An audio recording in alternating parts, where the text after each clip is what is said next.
नमस्कार प्रिय दर्शकों, आप सभी का हमारे YouTube चैनल पर हार्दिक स्वागत है। दोस्तों, आज के वीडियो में आप जानेंगे कि किस प्रकार से रावण ने भगवान शिव की पूजा अर्चना की, किस प्रकार से एक ग्वाले ने भगवान शिव का दिया हुआ शिवलिंग अर्थात रावण को छला। यदि भगवान शिव आज लंका पहुंच गए होते तो अमर हो जाता रावण। प्रिय दर्शकों, कहा जाता है कि अहंकार हो तो रावण जैसा हो। दोस्तों, रावण ने पूरे देवताओं पर विजय प्राप्त करने का ठान लिया था, सब जगह अत्याचार मचा दिया था, लेकिन भगवान शिव ने भी उनको उनकी तपस्या का फल निष्फल कर दिया। दोस्तों, जो भी दर्शक मित्रगण चैनल से नए जुड़े हो, चैनल को सब्सक्राइब कर ले। इस वीडियो में आप देखेंगे कि किस प्रकार से भगवान शिव रावण को प्रसन्न कर देते हैं, और इसके बाद जब रावण का आतंक बढ़ने लगा तो उन्होंने अपनी चाल चली और वो शिवलिंग जमीन पर ही स्थापित हो गया, भारत में ही। प्रिय दर्शकों, आपने भगवान श्री राम के ज़माने में रावण और राम के युद्ध के बारे में सुना होगा। किस प्रकार से भगवान शिव को प्रसन्न करने के लिए रावण ने तपस्या किया ताकि राम की जीत नहीं हो सके और रावण हमेशा हमेशा के लिए अमर हो जाए। दोस्तों, रावण की अटूट भक्ति से भगवान शंकर प्रसन्न हो जाते हैं और उन्होंने उनको वरदान स्वरूप एक शिवलिंग दिया और कहा कि यदि आप इस शिवलिंग को लंका में स्थापित कर देते हैं तो आप हमेशा हमेशा के लिए अमर हो जाएंगे। दोस्तों, भगवान शंकर का दिया हुआ शिवलिंग रावण लेकर के चल देता है और रास्ते में रावण को लघु शंका आ जाती है। अब दोस्तों, आप सभी जानते हैं कि ब्रह्मा, विष्णु और महेश की रची ये सृष्टि कभी भी किसी भी असंतुलन को नहीं होने देती है। प्रिय दर्शकों, रास्ते में रावण को लघु शंका आती है तो उन्होंने एक गडरिये के रूप में जो ग्वाला था उसको देखा और यह शिवलिंग उनको हाथ में देते हुए कहा कि भाई, आप थोड़ी सी देर के लिए इसको अपने हाथ में रख लीजिए ताकि मैं लघु शंका कर लूँ और इसके बाद आप मुझे दे देना। प्रिय दर्शकों, वो ग्वाला कोई और नहीं था, भगवान गणेश ने रूप परिवर्तित करके ग्वाला बने हुए थे। दोस्तों, भगवान शिव ने तुरंत ही वहाँ वजन बढ़ाना चालू कर दिया और इतनी शक्ति उस ग्वाले में नहीं थी। इस वजह से उसने वो शिवलिंग को बर्दाश्त नहीं कर पाया वजन को और उन्होंने वहीं पर स्थापित कर दिया।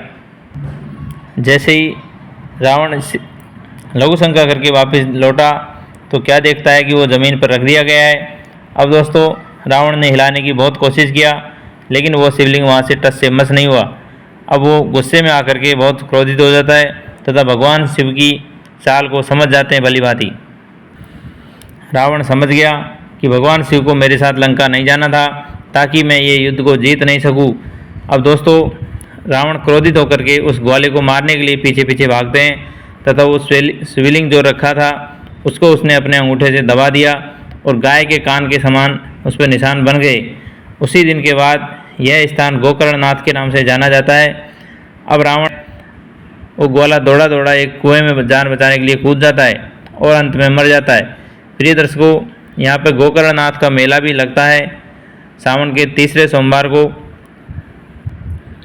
इस ग्वाले को भी भगवान शिव ने वरदान दिया कि आज के बाद जो भी मेरे पूजा करेगा वो मेरी पूजा के साथ आपकी भी पूजा करेगा।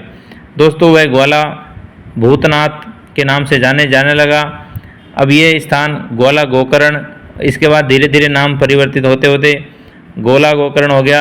इसको छोटी काशी के नाम से भी जाना जाता है। आज भी यह स्थान और यह कुआं मौजूद है। यहाँ सावन के तीसरे सोमवार को मेला लगता है, भूतनाथ भगवान का मेला लगता है।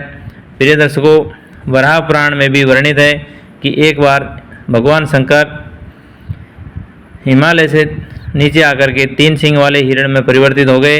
उनको ढूंढते ढूंढते ब्रह्मा, विष्णु, इंद्र वगैरह जब आए तो इन्होंने देखा कि 3 सींग वाला हिरण घूम रहा है।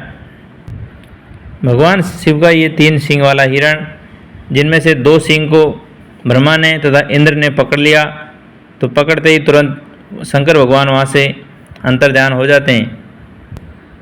इसके बाद उन 3 सींगों में से एक सींग की स्थापना गोकर्ण में करी, दूसरा सुगेश्वर नाम की जगह जो भागलपुर बिहार में पड़ती है, दूसरा सिंह का वहाँ स्थापित किया, तीसरा सिंह को देवता लोग इंद्रलोक में ले गए प्रिय दर्शकों, एक बार रावण ने यह तीसरा सिंह जो इंद्रलोक में स्थापित था यहाँ पर देखा तो ये तीसरा सिंह उठा के ले आए, जो कि आज गोकर्ण के नाम से जाना जाता है। प्रिय दर्शकों, आप सोचिए कि यदि भगवान शंकर का शिवलिंग लंका पहुंच गया होता तो आज रावण जिंदा होता और रावण और राम का जो युद्ध था उसमें रावण ही विजय माना जाता और वो हमेशा हमेशा के लिए अमर हो जाता। दोस्तों, ये थी भगवान शिव और रावण की कहानी अच्छी लगी हो तो चैनल को सब्सक्राइब करें, बेल आइकन को प्रेस करें। सभी को राधे राधे, जय श्री कृष्ण।